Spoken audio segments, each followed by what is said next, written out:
warahmatullahi wabarakatuh. Waalaikumsalam warahmatullahi wabarakatuh. Alhamdulillahirabbil alamin. Puji syukur kepada Allah Subhanahu wa taala. Hari ini Allah izinkan kita untuk silaturahmi, mengupgrade diri, belajar bersama ahlinya. Mudah-mudahan tujuan kita dari rumah nantinya Allah izinkan dan Allah berkahi. Amin. Amin. Sholawat beriring salam, tidak lupa junjungan kita Nabi Muhammad SAW. Semoga kita tetap mendapatkan syafaatnya hingga akhir hayat dan mendapatkan surganya. Amin. Alhamdulillahirabbil alamin. Hari ini kita telah berkumpul di ruangan ini untuk bersilaturahmi, mengupgrade diri, belajar untuk memantaskan menjadi yang terbaik.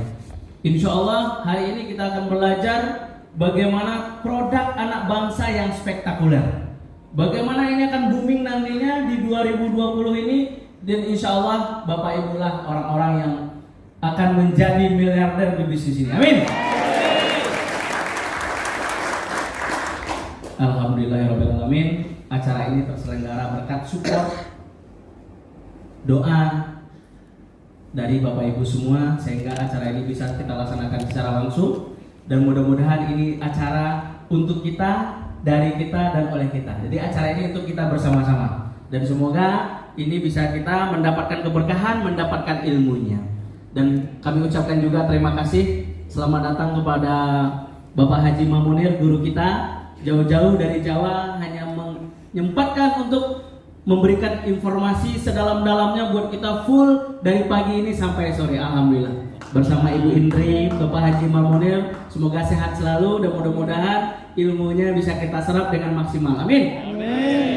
Dan terima kasih juga buat para leader, para founder dan para mitra-mitra yang telah ikut mensupport kegiatan ini, karena kita yakin apapun itu kuncinya pasti butuh ilmu. Karena sukses tanpa ilmu itu tidak sukses belum. Tapi bagaimana kita meraih sukses itu dengan mudah dengan pakai ilmu. Dan alhamdulillah hari ini kita fokus belajar bagaimana ilmu produk spektakuler karya anak bangsa ini. Mudah-mudahan kita tetap fokus, kita tetap menjaga tata tertib apa yang telah panitia buat. Mudah-mudahan ini bisa berjalan dengan lancar. Dan spesial terima kasih buat sahabat Eco Farming dari manapun berada.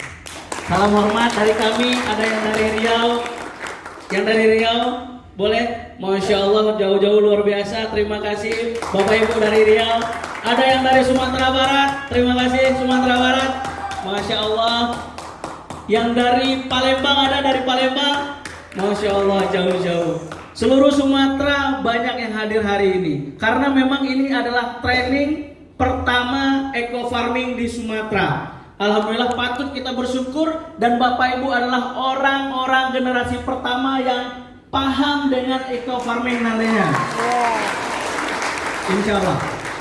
Kemudian spesial terima kasih juga buat sahabat-sahabat kami yang dari Provinsi Jambi, mulai dari Kerinci sampai Tanjung Jabung Barat dan Tanjung Tabung Timur. Dari Kerinci ada? Masya Allah, banyak juga. Masya Allah. Dari Merangin juga ada? Masya Allah. Dan juga ada dari Kabupaten Bungo. Masya Allah, ramai juga. Dari Tebo ada juga. Dari Sarolangun, Masya Allah, ramai ya. Dari Batanghari, Masya Allah, ramai juga. Dari Muaro Jambi, Masya Allah, ramai juga ya. Alhamdulillah, terima kasih. Dan dari Kota Jambi ada nggak? Oh, hadir gitu ya. Karena Ibu Kota Jambi, gimana kalau nggak hadir gitu ya?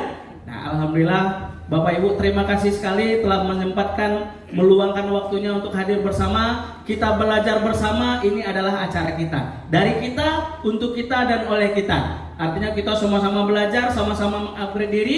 Mudah-mudahan ilmu ini bisa kita bagikan kepada semua orang. Ilmu ini kita bagaimana kita dapatkan dari Pak Haji Mamunir hari ini. Dan insya Allah ini akan kita sebarkan kemana-mana untuk membantu para petani kita, pengusaha pertanian gitu Pak Haji ya. Alhamdulillah, terima kasih.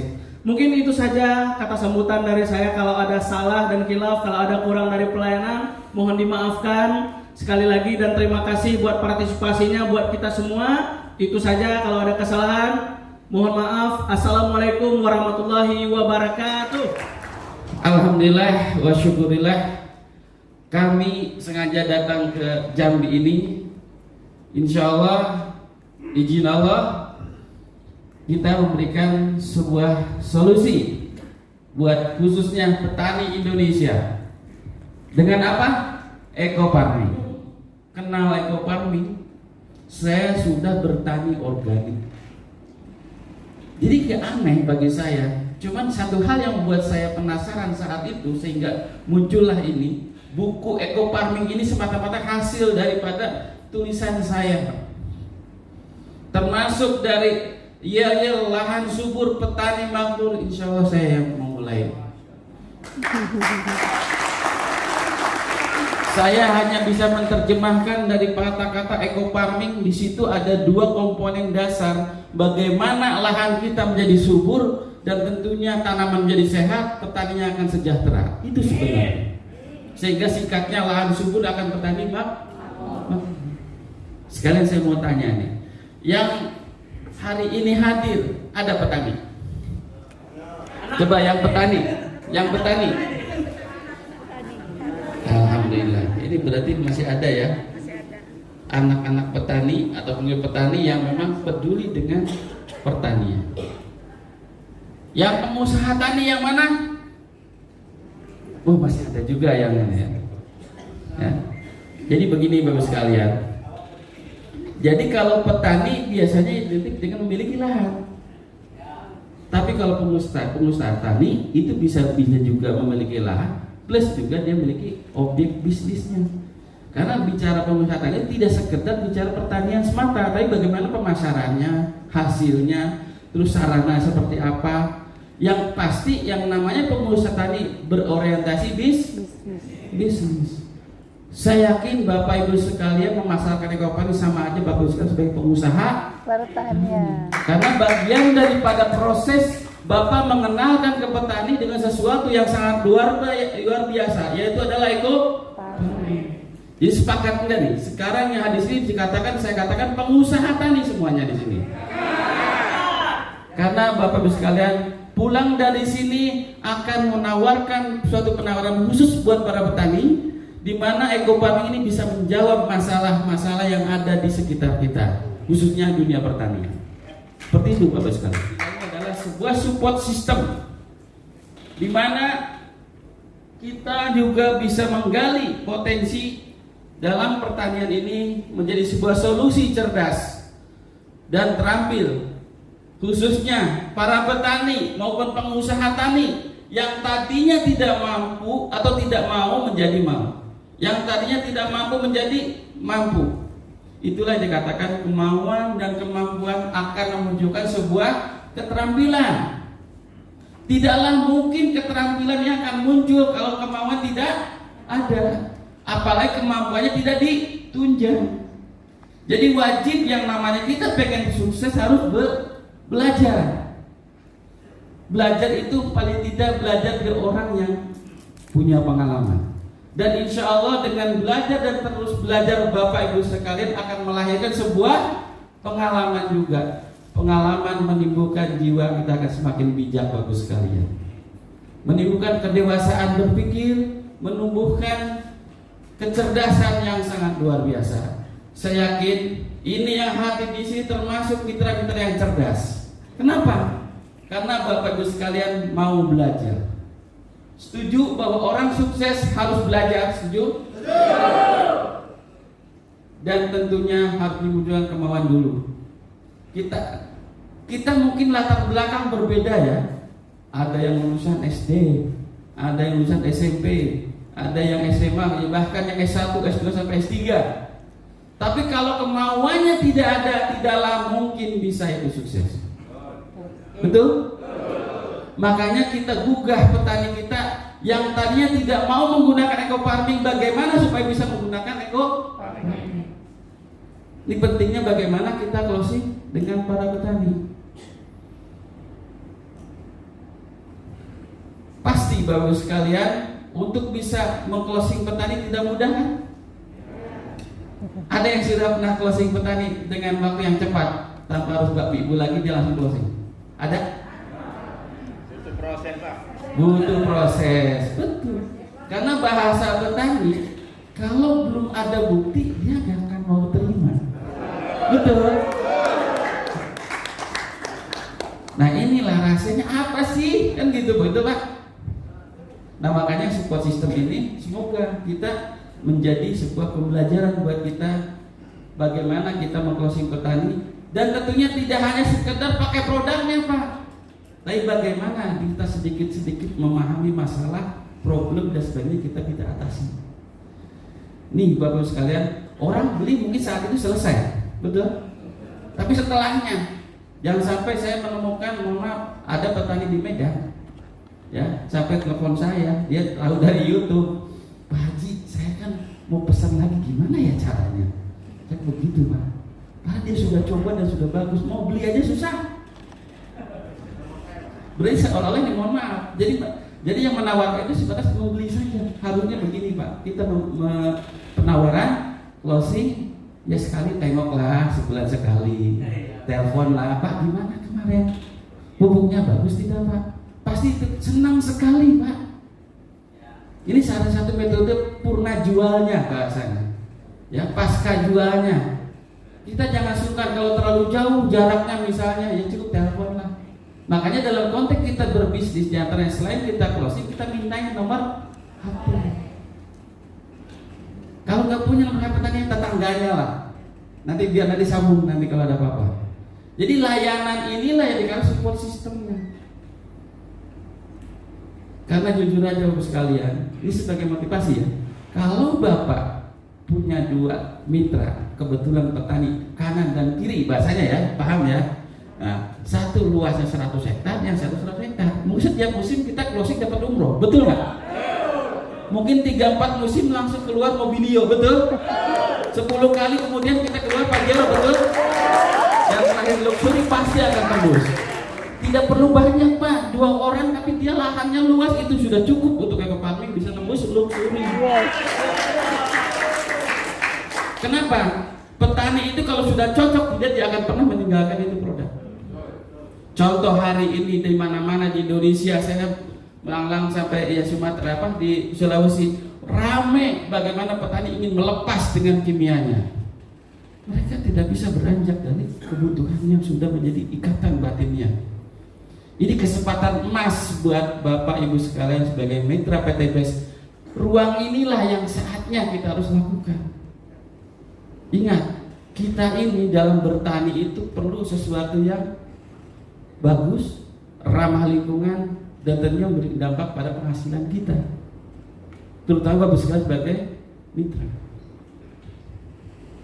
Oke, baik Bapak sekalian, harapan dari sistem ini selain itu petani muncul kemampuan belajarnya meningkat, tentunya keterampilannya makin hebat, dan akan menjadikan tentunya kesejahteraannya pelan-pelan akan meningkat juga. Saya berharap Bapak sekalian, saya menginginkan seluruh petani Indonesia dengan menggunakan eco farming akan tersenyum bahagia Bapak sekalian. Dan kita kembali Indonesia ini menjadi negeri yang makmur, negeri yang berdaulat, yang ketahanan pangannya. Amin. Baru kemarin saya teringat, tanggal 24 September adalah Hari Tani Nasional. Bapak Ibu sekalian mungkin tidak tahu riwayatnya terjadi hari Tani Nasional seperti apa. Perjuangan petani bukan hari ini, zaman dulu sebelum penjajahan pun sudah diperjuangkan nasib petani. Cuman sampai hari kenapa kita ini petani terus menerus seperti tidak ada perubahan apa-apa. Cuma satu hal yang harus perhatikan, petani itu butuh solusi, butuh pendampingan. Saya tanya, Bapak Ibu sekalian siap mendampingi petani? Siap. Ayo Pak, kalau bukan kita siapa lagi? Kalau tidak hari ini mau kapan lagi? Betul? Setelah Bapak ikut training saya ini, silakan Bapak lakukan kemana saja yang Bapak Bahkan kalau lihat ada tanah nganggur yang belum ditanami, tanya ini punya siapa? Prospek itu Pak. Karena jangan sampai sejengkal tanah itu nganggur Bapak sekalian. Ya. Alhamdulillah hari ini adalah hari yang tepat bersamaan dengan Hari Tani Nasional, bangkitnya petani Indonesia. Insya Allah di hari nanti petani nasional di tahun depan Indonesia akan jaya kembali. Kedaulatan pangan kita raih kembali. Dan tentunya kita dapat luxury semua di sini. Ya Bunda ya, Bapak, setuju nanti dapat luxury semuanya? Yang nggak setuju siapa? Hah? Semua pengen kan? Ternyata bahagia itu perlu perjuangan Bapak sekalian. Potensi pertanian yang ada di sekitar kita, di Indonesia pada umumnya, bagaimana kita kembangkan, bagaimana kita potensinya itu dimaksimalkan, ya, supaya kita semua bisa berdaulat tahanan pangan kita Indonesia. Kita malu Bapak sekalian, kalau kita harus makan minta beras ke Vietnam. Mungkin Bapak sekalian di sekitar Ibu ada tetangga mau makan minta sama tetangga berasnya, malu nggak Bapak sekalian? Saya berharap nanti setelah terjadinya sebuah konsep ini ke depannya petani Indonesia akan, selain dia produksinya bagus, pemasarannya akan lancar. Saya yakin yang hadir di sini makan nasi semua, atau ada yang makan kurma mungkin.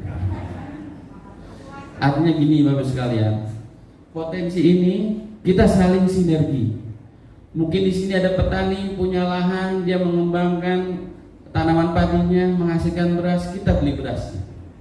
Dari kita, oleh kita, dan untuk kita. Dan tentunya produksi atau hasil panen dari ekofarming insya Allah itu hasilnya, produksinya adalah sehat. Saya udah 2 tahun ini makan beras sehat. Kenapa? Ekofarming ini menimbulkan hasil panen yang sehat.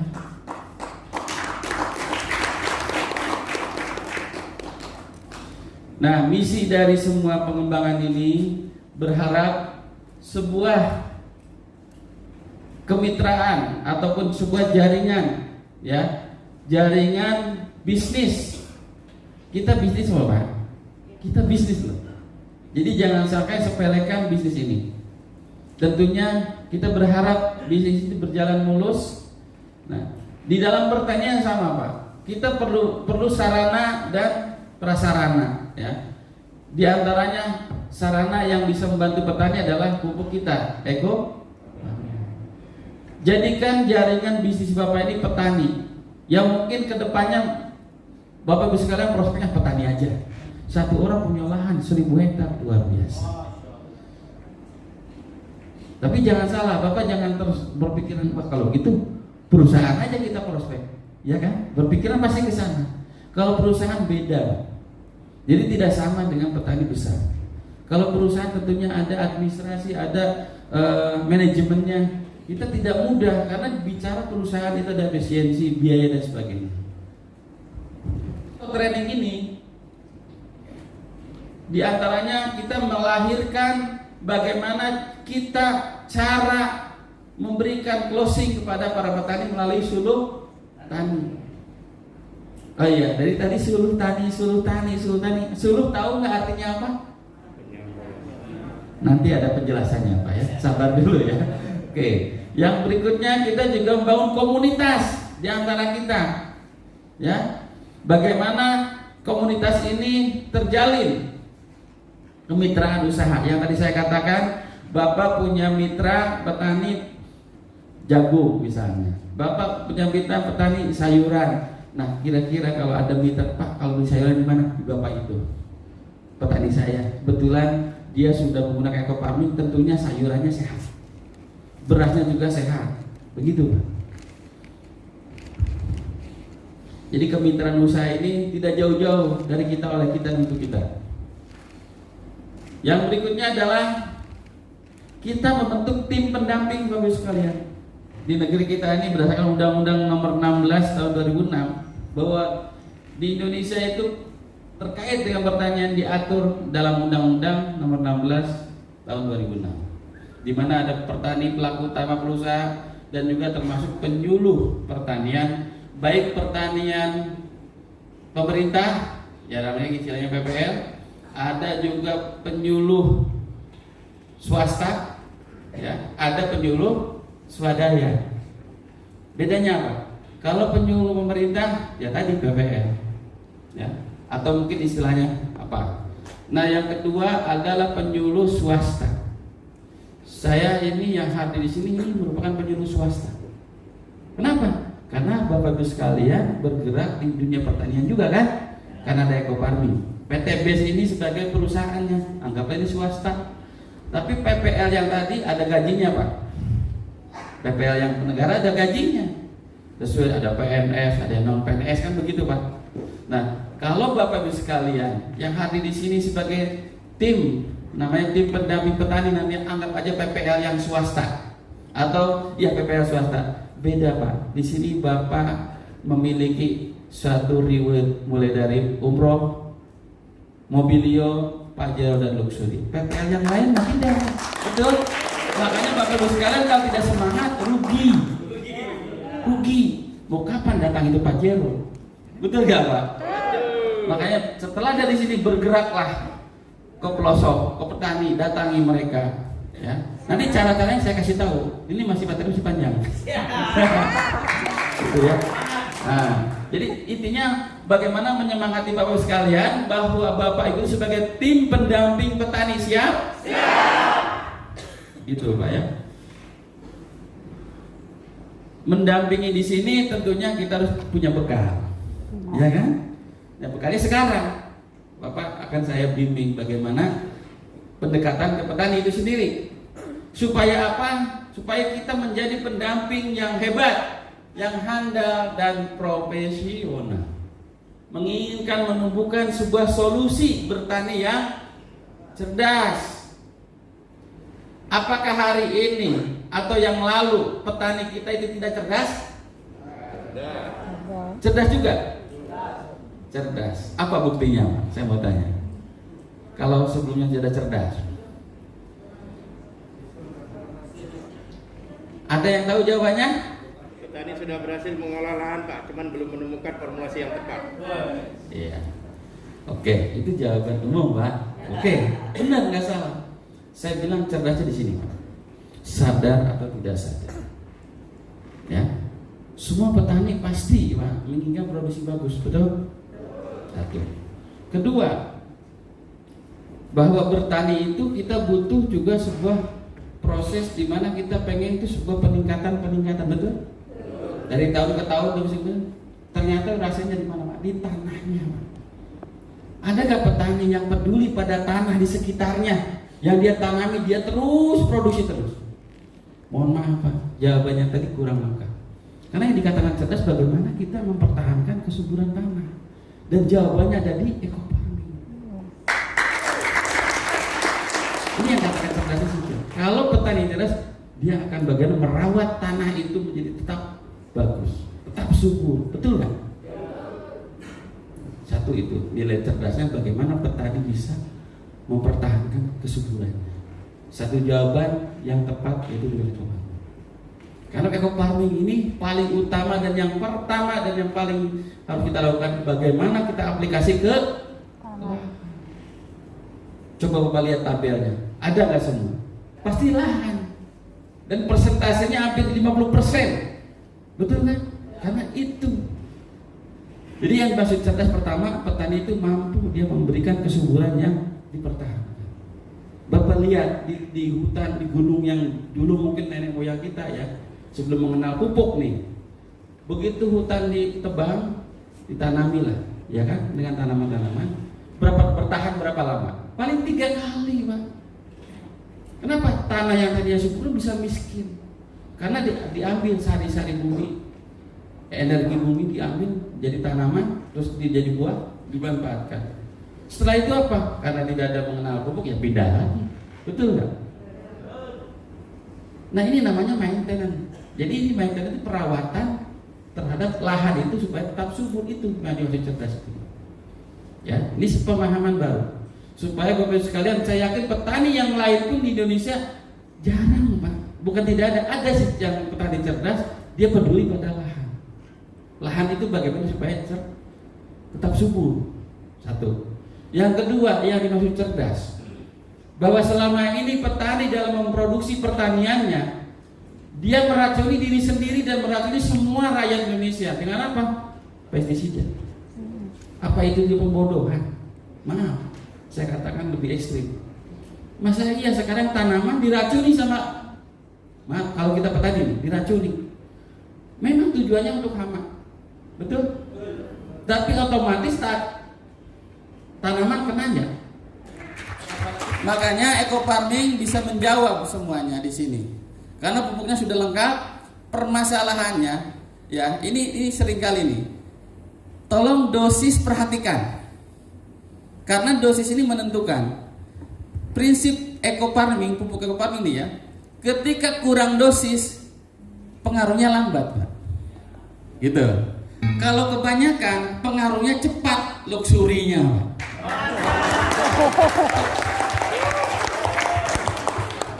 Iya, artinya gini Bapak sekalian, eco farming ini kalau kebanyakan tidak bermasalah, justru akan semakin bagus. Nggak percaya, buktikan saja. Yang kedua, kadang-kadang nih dalam brosur H plus 14, H plus 28, kira-kira gitu ya, H 15. Ada petani saya di Sulawesi, Pak. Dia nggak mau ikut aturan, namanya petani, semprot seminggu sekali. Tapi gak kira-kira Pak itu ngejarnya itu tetangganya cepat amat. Bener Pak, bener. Ternyata ini kesimpulan juga bahwa eco farming itu mau dilakukan kapan saja sebenarnya bisa. Cuman yang terpenting ada pupuk dasar, ada pupuk lanjutan, itu saja bedanya.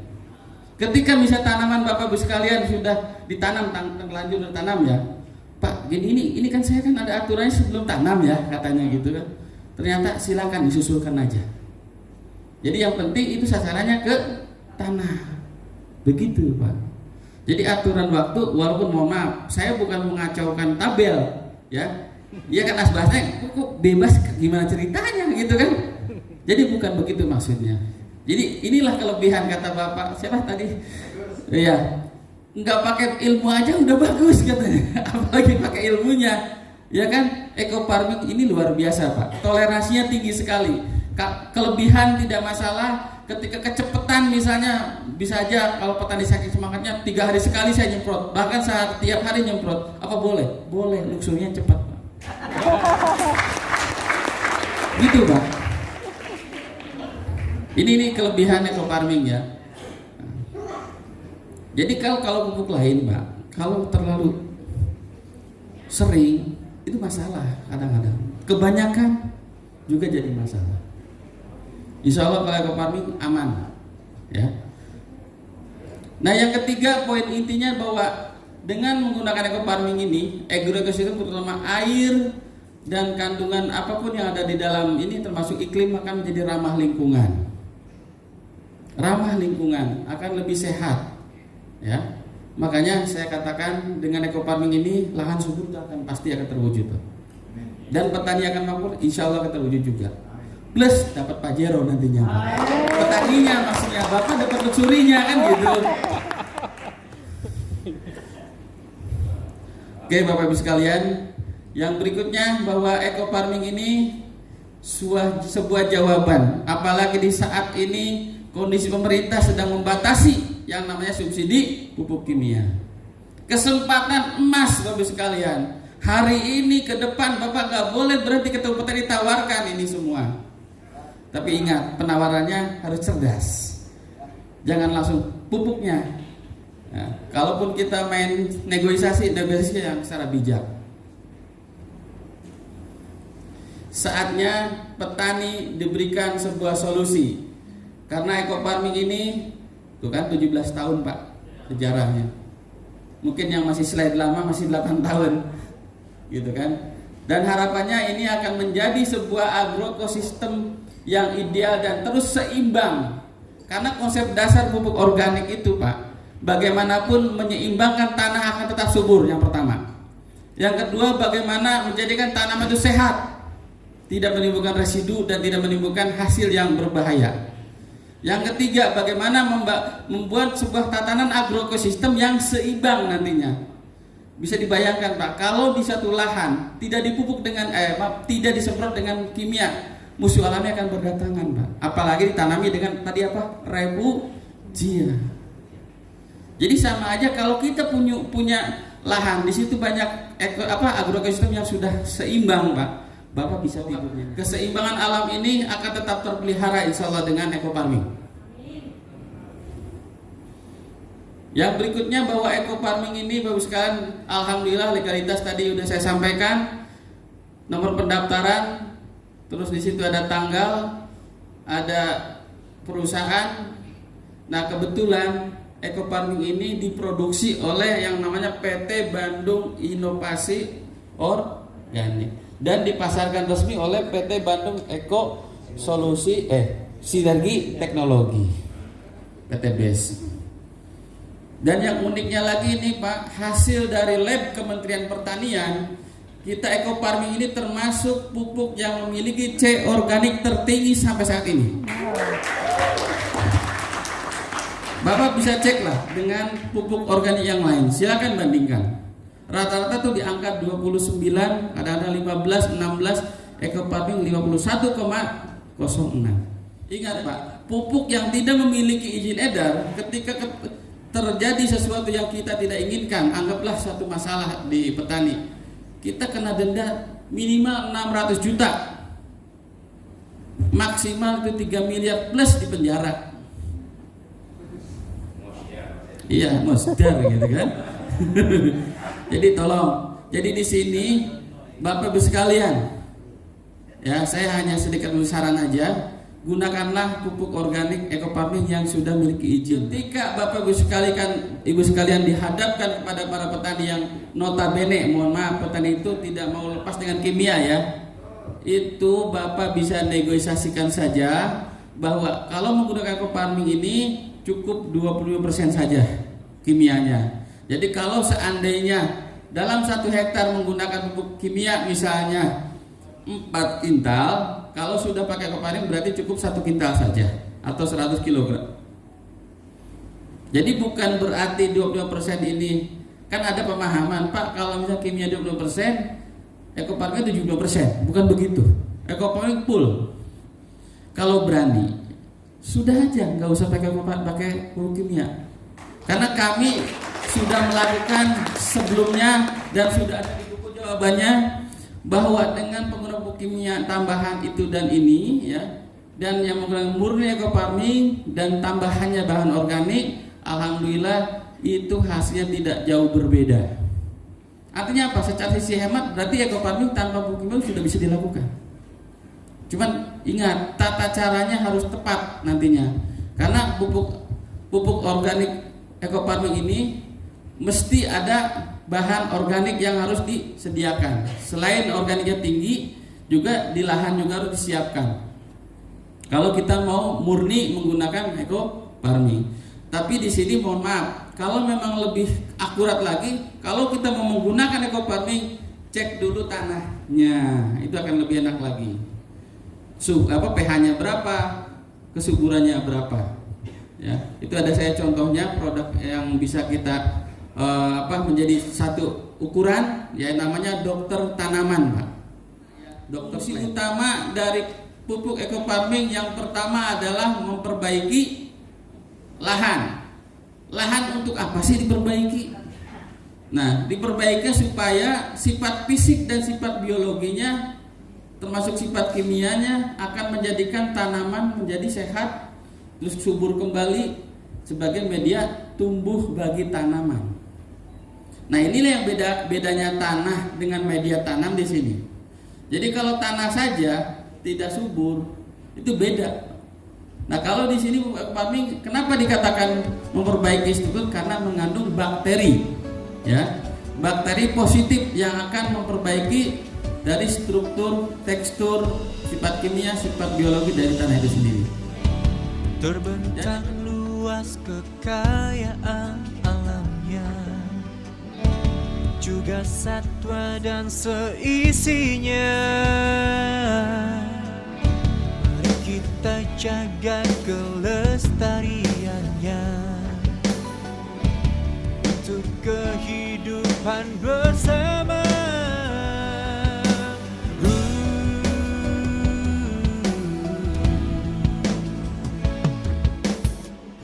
Kini para petani layak bahagia,